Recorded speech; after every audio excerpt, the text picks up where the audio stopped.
Hi,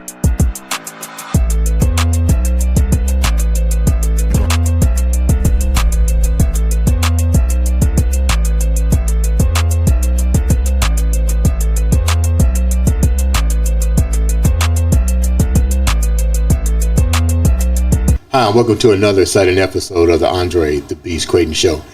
I never know who will walk through that door. I've said that in season 1, season 2, season 3, season 4. And today is no exception to the rule. Let me tell you why. When I first met this young lady, I was looking at her bio. And I said, where's the beast mindset here? And she got real quiet. And I said, well, she says, well, I got a book. I said, well, what's the book? And she whips it out like Gunsmoke. And it's called Live in the Moment. A very impactful book. And she's here today to explain the journey of this book, how it originated, and more importantly, the importance of not really changing your identity, but the importance of rebranding. I'd like to welcome to the show, Brandy Nicole. Thank you. Man, what an inspiring book. Beautiful cover. Let's give the viewers a little bit about you. Let's start with your child. Who exactly is Brandy Nicole? Ooh. Brandy You said that Nicole earlier. Is a lot. Brandy Nicole is a lot. For starters, Brandy Nicole is God-fearing. She's a mom. She's a wife. She's a serial entrepreneur with many hats. Okay. Going back to as far as I can remember, being raised by my great-grandmother. So when I always start with that, a lot of people are like, so not your mother, not your father, not your grandmother, but your great-grandmother. Mm-hmm. So just think of being raised by somebody very old all of your life. And so everything I know, she taught me. Everything that I am today is because of her. My parents were there, but they were young. So my parents were 16 and 17 years old when they had me. So we know how hard that can be. Mm-hmm. So as I grew up, I know I wanted to always be more. As I went through my journey of high school and college, I have 2 degrees, grad school, all of the things. Worked in the corporate world, mm-hmm. You know, like everybody else, you know, you're taught, go to school, get an education, mm-hmm. get a good job. So I always thought I would have this big fancy desk, be some big vice president. I have a master's degree in human resources. So I thought that's what I would be doing. Well, didn't you find it funny that I used to be a school teacher for several years? Okay. But one thing I noticed, they don't teach entrepreneurship in school. Correct. They teach you how to be a laborer, how to force. When did your mind shift to entrepreneurship? Because let's think about it for a minute. You was raised by a different generation. You was raised by your grandmother, who during that time, I'm looking back at my grandmother that raised me, right. Whose family came from the cotton fields, out of slavery, and basically you had to fend for yourself, so to speak. So did your grandmother have any type of entrepreneurship in her bloodline? Zero. So definitely self-taught. Okay. My mom didn't have it. My dad didn't have it. My grandmother didn't have it. Self-taught. I was just gonna work. I was like, that's what we do. We work. My mom has worked for 36 years for a company. My dad has worked for 30 years for a company. What did your mom and dad do? You said they were young mm-hmm. when they had you. Mm-hmm. When did a bond happen between you and your parents? Because there had to be an age gap to some degree. Yep. So I'd say at 15. That's when my great-grandmother died, and that's when I moved in with my mother. Okay. So my life changed completely. How did it change? Moved to a whole different side of town, new school, something that I was just totally unfamiliar with. I'm born and raised Brightwood, Indianapolis, east side of town. 21st Brightwood area. Come on. I was scared to go over there. I know what that area is like. And I went to the west side of town. Okay. Speedway. Ended up graduating from Ben Davis. Okay. So Ben Davis is a great school. Ben Davis is a wonderful school. Yeah. But I came from Perry Meridian. Oh, okay. Very different dynamic. Very different. Very different dynamic, right? We were bused. We were bused from Brightwood to Perry Meridian. So majority of the people I went to school with they didn't look like me. And I was used to that because that's what I had did from born to sophomore year in high school. Sophomore year, my world changed. That's when I moved my mom. and I went to Ben Davis, which is about half and half, When you moved in with your mom, what were some of the transitional thing that you had to get used to? Because you're going from an old soul to new generation, and then their way of parenting is now totally different. Our grandparents used to get away with a lot of shit. Right. What was it like transitioning for you there? I'm gonna say it was easier because grandma was hard. I couldn't go off the porch. But you was a girl. My grandmother treated me differently than she treated my sisters. Absolutely. Same with me. And they were like, well, why you treat Andre like this? Well, he's a boy. But she was very, very protective of my sisters. Absolutely. My brother did anything he wanted to do. He was down the street and around the corner. Did you hate your brother for that? I was on the porch. I didn't. I understood because I knew where we lived at. You know what I mean? Although that's all I knew. But I understood why I couldn't do it. So you move in with your mom and it was easier. What made it easier? I think it was at that point, I'm a teenager. It's like I'm a teenager. I'm 15 now. I always had good grades, no problem. So it's like, why be hard when you don't have to be? Right. So we got along. We almost were sisters at that point. You know what I mean? She understood, right? What about your dad? My dad was in and out. My dad was in and out. He's there now, completely here now, supportive and everything like that. But we had a rocky relationship growing up, What do you think was rocky about it? Excuse me. Just not being there completely, birthdays and Christmases and, probably at a young age. He was trying to find himself, just to be real. And I'm his own child. So, just trying to figure it out. Daddy's girl, so you spoiled. I'm not. Come on now. Come on now. Don't go there. I'm really not. A lot of people would think that, but I'm not. I've been working since I was 15. I worked at Kroger pushing carts outside in the snow. Like, I've never been handed anything. I've never been given anything. I've always worked. Always. When you talk about your grandmother who passed and the relationship, the bond that you had, naturally, a lot of that is in this book. What are some of the things that you missed about her way of working with you going into the household? Because there had to be a lot of memories there, even though you were young. Right. Yeah, I would just say, it's just that unconditional love. You don't get that just from everybody. A great grandmother's love is something particular. It's different. It's just something that I've never had since she left. Yes, my mom loves me, my dad loves me, my husband, my brother, my kids, the world, whoever, right? I deal with a lot of community, but you never get that love that your great-grandmother instilled in you. When you say unconditional love, like, amplify that for the viewers. Yeah. What's that like? Just that teaching you how to cook, teaching you how to clean, teaching you how to teach your children, what they're going to be when they grow up. So a lot of people are like, Brandy, you're an old soul. As young as I am, they're like, I have a 17-year-old and I have a 9-year-old. They're like, well, you treat them like they little babies. Well, they my little babies. Right. And the way that my grandmother taught me is the only way that I can teach them. Right today, my son, he just got an Instagram at 17 years old. They like, you just now letting him get an Instagram? I'm like, honestly, he just asked for it. Right. You know what I mean? So just instilling in them what she taught me, and I'll keep her old. So if that's what's gonna keep my babies alive and out of trouble. As a let's go back to you as a mother. Yeah. And you mentioned you have children, and it's kind of odd that at 17, that a 17-year-old is just now exposing himself to the social media world when technically our blueprint now is social media. Oh, yeah. What did he give you reasons for it? Because you didn't say don't get on it. Right. Did he share with you the reasons why he wasn't ready for that now? He just felt like he wasn't missing nothing. He's truly a kid at heart. He want to get on a video game. He wants to go outside, shoot some hoops. He wasn't missing nothing. He still don't have Facebook. Okay. He wasn't missing nothing. He's a kid, and that's what he wanted to be, and I was okay with that. What do you bring from your experience as a mother on both sides, living with your grandmother, then unfortunately she passed, and now you had to go to a whole new generation of younger parents who are now older? What do you take from both of those into your household now? Ooh. You wasn't prepared for this. I told you we're going live unscripted. I was not prepared. So what do I take them now from both? So from my parents, one thing I will always know about them, regardless of how young they were, they worked. So you asked me earlier, my mom, she's been working at White Castle for 36 years. I hate to say this, but every 5 or 6 years, I got to go get that 10th sack.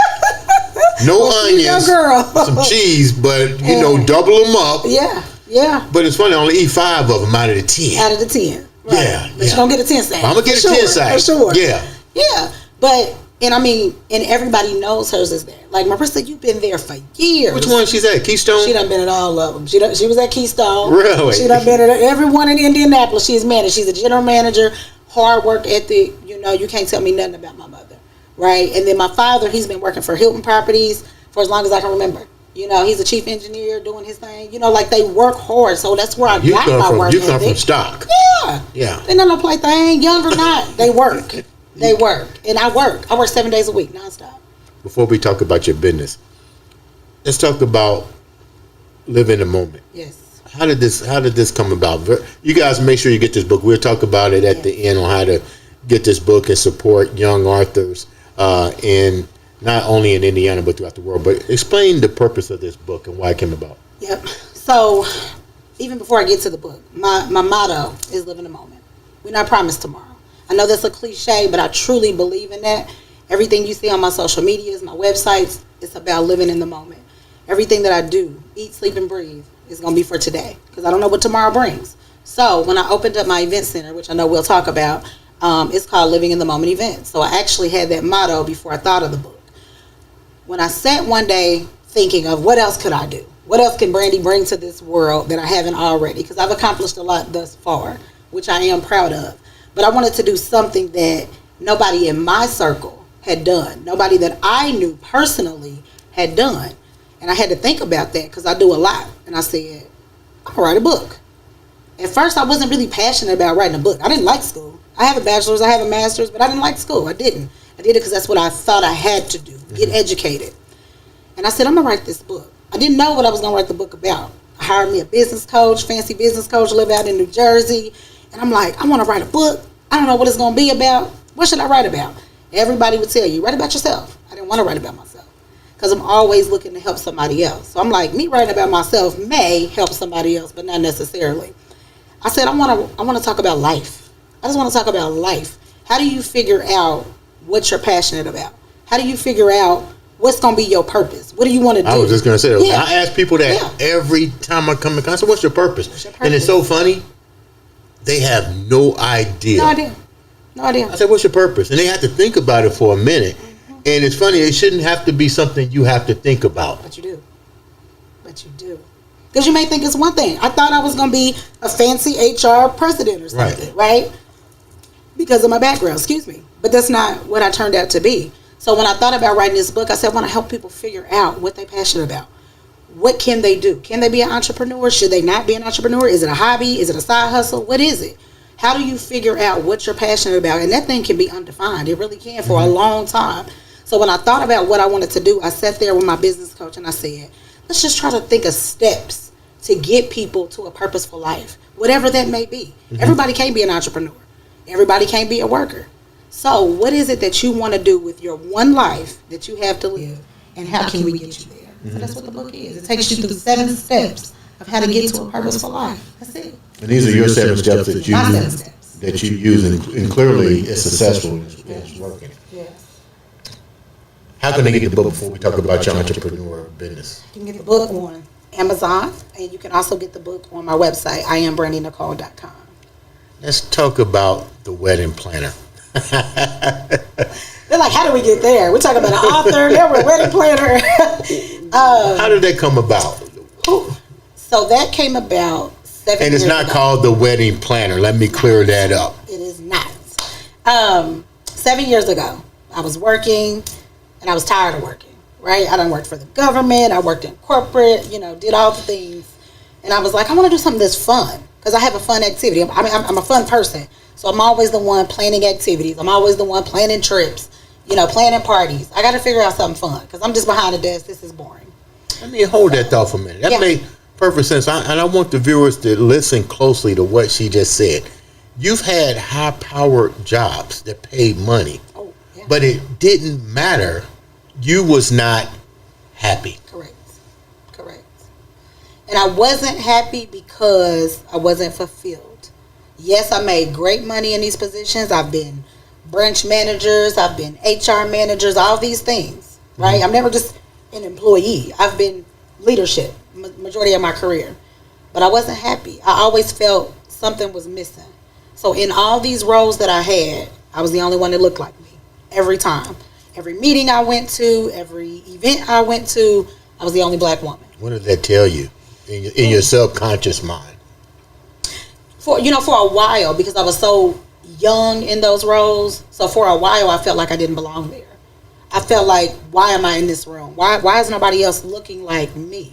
First of all, where are the black people? And then secondly, where are the black women? And you weren't going to find them. You just weren't going to find them in the roles that I was in. So for a while, I tipped my hat off. I deserved to be in those rooms. But then it got overwhelming. I would have people look at me and say, you don't belong here. Or where's the other manager? Where's the next manager? I know there's somebody above you. They began to question your ability to make the right decisions and the right calls. Yeah. And I had that happen more often than not. Like I said, I've worked for state, I've worked for city, I've worked for private sector. So I've had that happen a lot. So as I went through that in those careers, I was like, this is not for me. When I reported to 6 white men in one of my jobs, and I would be looked frowned upon. I'm the one supposed to make the decisions, give the rules, give the laws, and I would be questioned because of the color of my skin. That's what I felt like, in those rooms. And so I said, I'm going to find something that I can do for me. So I used to take trips a lot, and I had a travel agent. My travel agent, she looked at me, she said, I think you can do this. And I was like, planning people's trips and try to make money off of it ain't gonna be enough. You don't mind going to Cancun and all that with somebody else to know what they're doing, but now they want you to do this? They want me to do it. What did she see in you that made her even come at you with that? You know what? It was my attitude, always. Okay. It didn't matter. She could mess up a trip, and I'm still gonna smile about it. As long as I get there, girl, just let me know. Oh, I owe you some more money? Okay, whatever. So she would plan my trips, and then she said, you can do this. And I was like, you know what?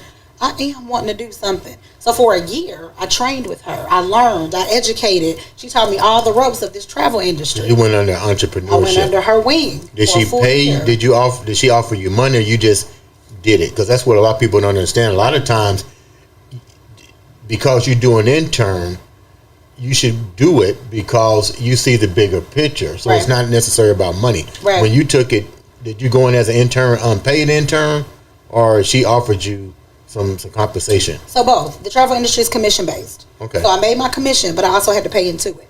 So you pay into this business. So you have a monthly fee. So I'm paying that, but I'm also making commission when I book the trips. Okay. So we started doing that, and you know what? I fell in love with the business. I trained with her for a year, and then I opened up my own agency in 2018. What did you like about the business? Because no disrespect, I don't hear anybody saying that they're a travel agent. I mean, I look at destinations and I just kind of like brush it off, but there's a process to this to make sure that you're safe, to make sure you know the laws when you travel abroad. It's a lot to it. It's a lot to it. So, and I think now, after being in the game for over 7 years, that's what people see now. They know that Brandy is going to educate us. My niche is first-time travelers, so they don't know anything. So I'm going to show you what you need to do in the airport, how soon you need to be there, what you need to take. Like, I'm going to go through all that as if you were a child, like you don't know. They need to watch Travel Abroad when people be like, I didn't know that was in my suitcase. Right, that kind of stuff. Like, or just being there 2 to 3 hours early, the simple steps of traveling. But what got me the most about it is all the amazing people I got to meet. So I have clients all over the world. I don't have clients just in Indianapolis. I don't have clients just in Indiana. I have clients everywhere because social media is powerful. So once they start seeing these trips and you're advertising these trips, they're like, well, who is that? And my face is my brand. So you're going to see my pictures. They're going to get tired of you. Brandy Nicole, her face is everywhere because I want you to know who you're working with. I want it to be a surprise because I might sound something different when you call the line. Mm-hmm. I want you to know who you're working with, and I am who you get, right? So when I started working with all these people, I'm just like, man, I'm bringing value to these people. Because where I came from, these people weren't traveling. Passport, they don't even know what a passport is. They didn't know that. They don't know how to travel. The farthest we went as kids was Kings Island. I never had been anywhere else. right? Some of us couldn't even go to Kings Island, right? Yeah. I didn't go anywhere else till I was like maybe 18. And at 21st and Brightwood, you weren't going to many places. You weren't going too far. You weren't going too far. You weren't crossing over that railroad track. We weren't going past Sherman for sure. We weren't going past Sherman for sure. So being able to provide a service to people who look like me, who never had that experience, who only went to Kings Island, and now I can offer you Las Vegas, Miami, Cancun, Bahamas. I loved it. Fell in love with it and been doing it ever since. My business grew 6 figures in 1 year. No lie. 1 year. 1 year is all it took. Since you started this, how has the travel industry been for minorities who really don't have the financial resources, how don't know how to get a passport? Do you help them to get these documents as well? Yes. Yep. So we have a service that we can offer to help with passport assistance, or I just tell you, this is where you go, make an appointment, because now you have to make an appointment at the post office. When I first started, you didn't have to do that. But set you up an appointment at the post office. As long as you don't have any open cases, like I go through all of this with them, and I don't get paid a dime for that part. Open case? You mean like legally? Like criminal? Yeah. Okay. No open cases. We'll sit and talk to them about it. You know, as long as you don't owe child support, different things like that. I go through examples with them because most people think, oh, I'm a felon, I can't get a passport. That's not true. That's not true. You can't have an open case. You can have a passport as a felon. I send felons all around the world. What about the guys that got child support or the women that got child support issues? You can't go. You can't get a passport. Wow. Not if you owe. Cannot be anything open if you're like on an open probation. Like unless you get approval from whomever, your probation officer or whatever the case may be. But a lot of folks have that mentality because that's what they've been told. You're a felon, you can't go anywhere. That's not true. You may be a past felon. Yes, you can travel. You know what I mean? You was a felon 20 years ago or whatever, or, you know, whatever the case may be. So you can travel. So being able to teach them that. So many people, I get the response, I didn't know that. You know, they didn't know. And then I take them through the steps and they get their passport and I get to send them. It's the greatest feeling in the world. Greatest feeling in the world. Because can't nobody take that away from them. You know, it's funny. Energy, emotional energy is contagious. I'm feeling all that energy. Like seriously, I'm feeling all that energy. How can the viewers get in contact? Wait, before we do that, we was talking about something off the record. Yes, we were. Your brand. Yes. Explain to the viewers the importance of a brand. How long did it take you to build that brand, and what was the significance? Because Brandy Nicole is not your full name; that's your branding name. Right. So, I'll say this. For a long time, because I was doing travel for so long before I did anything else, I was the travel lady. That's what everybody knew me by. I could walk in the mall and they would say, you're the travel lady. You do all the trips. You do the trip. Yes. So, I didn't want to be known just as the travel lady because I knew I had way more to offer to the world. So, although I started with travel, then I went into event planning and wedding planning. So, hence the event center that I opened later on. So, I've had the event center for 3 years. Within that, it's a one-stop shop. So you get from beginning to end. If you want to go on a cruise or a trip, we can do that, as well as plan your wedding and your, you know, everything after that. But it wasn't really until last year that I said, I need to brand me. All the hats I started wearing, so the travel, the event center, then I started getting into public speaking. Then I wrote the book. Then I do a lot of business coaching now. So I started doing all these things, HR consulting, all the things that I'm doing, community events. I said, I can't be just known as the travel lady because then that's all they're going to know. So I said, what better way to get my brand out to the world? I started branding me. I turned Brandy Nicole, which Nicole is my middle name. So it's not like a made-up name. That's really my name. But for a long time, I didn't want to go by that name. I actually didn't like Nicole, and I didn't like it for a lot of reasons. What was 3 of the reasons? You opened up that can of worms. I did. Yeah. One, it was very common. I was like, everybody's Nicole. And, you know, you look at Nicole's and you're like, oh, they got attitudes. That was one. But also, me and my father. And they don't have attitudes? They do not. I don't. Come on, girl. I have great attitude. And then my father named me that. And as I said before, we had a rocky relationship. So you want to disassociate. Very rocky relationship. And I love my daddy to death. Don't get it twisted. But we had a very rocky relationship. And I know he full throttle named me that. And I was like, I ain't going by that name. Because I had some sort of resentment towards him, you know. And so, and that's no secret. But then I wanted to embrace that name. I wanted to embrace it. I said, because I am bigger than that. I'm bigger than what I went through. I'm bigger than all the challenges that I face coming up. And I want to be a worldwide brand. I want people to know me all over. So I got me a website, iambeastcrayton.com, and you're going to find everything. It's a one-stop shop. You need a wedding planner, a travel planner. You need your consultations, your coaching, whatever you need. Now you know my face. So I'm always taking pictures. I'm doing photo shoots because I want you to see my face. And so it's important. If I don't know who I'm dealing with, why am I going to book with you? But you're going to know, because every website that you go to, whether that be lovefortraveling.com, whether that be livinginthemomentevents.com or iamBrandyNicole.com, you're going to see my face first, period. So branding is very important. It's very important. When you give some advice to the next generation, they're so caught up in numbers and validation through numbers, likes, subscribes, that AI has taken their mind from being old school, hard work thinking. And I know the fact that they can become overnight sensations overnight, but that's like rolling the dice. Yeah. But our ancestors didn't teach us that. We had to go out and you got your lumps.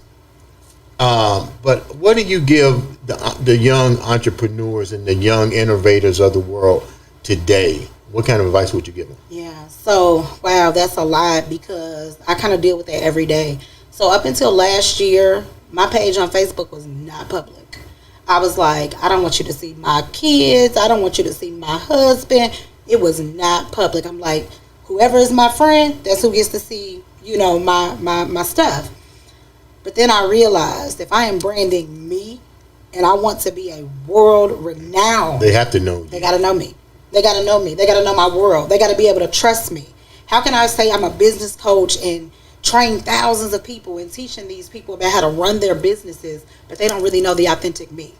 So I had to finally make that decision. And I sat down with my husband and I said, listen, I changed my name, which was on Facebook, my real name, changed that. And I said, look, it's Brandy Nicole from here on out. Are you good with that? Like, the world is going to see this. Whomever is going to see what I'm putting on social media. So one, is super important because that's the world we live in. So we all know that. However, likes and follows and all these different trends and things, that doesn't really make you, nor does it equate money all the time. Right. So let's be real about it. It's you that is the brand. It's you that they want. I could care less, honestly, about a like or a share, because I would rather you come to me, you can come to my office, whatever it needs to be, and I want you to know me, the authentic me. Half the people that's on Facebook, they don't even really know you. You got all these trends and TikToks and all these things going on, but that cannot be all that you're concerned with, because it does not always equate money. It just really doesn't. I think if people understand, if you touch one person, it usually, in a positive way, it amplifies 3 times 4. Right. And I think they lost that. It's powerful. Yeah, I think they lost that concept. Let me thank you personally for coming on to the show. How can the viewers reach out to you? You can follow me on Facebook, Brandy Nicole. Instagram, I am Brandy Nicole. What else we got? TikTok, Brandy Nicole. And then all of our websites, lovefortraveling.com, livinginthemomentevents.com, and iamBrandyNicole.com. You are definitely a beast. Notice how we just flipped this whole show around. Right. I love it. You never know what's going to happen on this show. Now, it started out with just the wedding planner. The wedding planner. Yes. She has a book that has more information than you can possibly ever imagine. Yes, get the book. Ladies and gentlemen, this has been another exciting episode of the Andre The Beast Crayton Show. Thank you.